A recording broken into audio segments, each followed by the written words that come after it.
Okay. So, pinakikita po ng Diyos, ang sabi, huwag ninyong kabahala ang para sa araw ng bukas.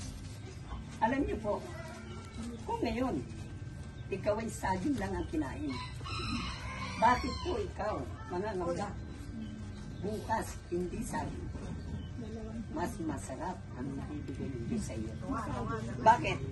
Kahit saging lang ang kinain mo ngayong gabi, sabihin natin, thank you Lord, thank you sa saging. Amen? Amen. Dahil ang Diyos po, kapag ikinagpa-thank you kahit saging lang, yan ay papalitan ng Diyos, higit pa sa saging. Amen? Yes. Huwag natin kabahalang araw bukas. Paano na kaya ako? Wala akong trabaho, ang asawa ko. Paano na kaya mga anak ko makapag-aaral kaya ito? No. Kapag lagi kang dumadalo sa pagtitipon, kapag lagi kang nag-pray kay Lord, lagi kang sumasamba sa Kanya, lagi kang nagpupuri sa Kanya, titiyakin ng Diyos na hindi ka magkukulang sapagkat siya ang ating pastol. Amen? Amen. Amen. So, pinakikita ng Diyos, buhay ang ating Panginoon. Amen. Ang Diyos ay makatarungan. Ang bawat isa sa atin, na kahit namumuhay tayo araw-araw, naglilingkod tayo sa Diyos, tayo ay nagbibigay ng panahon sa Panginoon.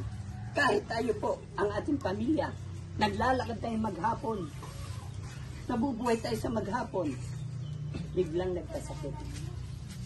Takbuhin mo agad, i-pray over mo agad. Amen. Yung sakit na yun, hindi natutuloy. Amen. Amen? Amen. Bakit? Sapagkat inuuna mo ang Panginoon. Ang Diyos ay makatarungan. Ang Diyos ay mahabagin. Siya ay maway. Hindi niya hahayaan ng kanyang mga anak na kumikilala sa Kanya, nagmamahal sa Kanya, ay ito'y papahama. Hindi papayag ang Diyos. Hindi papayag ang Diyos na tayo po ay magkasakit. Sapagkat tayo po ay Kanyang minamahal. Amen? Hindi po tayo hinahayaan ng Panginoon na tayo po ay nawawala ng pagkain. Hindi hinahayaan ng Panginoon na tayo po ay nahihirapan sa buhay.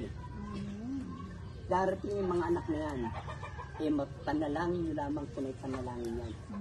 Titiyakin ko po sa inyo. Ang sabi ng Bible, ilapit mo sa akin ng mga bata. At sa pamagitan ng mga batang yan, yan ay pinaghaharian ng Diyos. Amen. Ibig sabihin, na kapag ang mga batang yan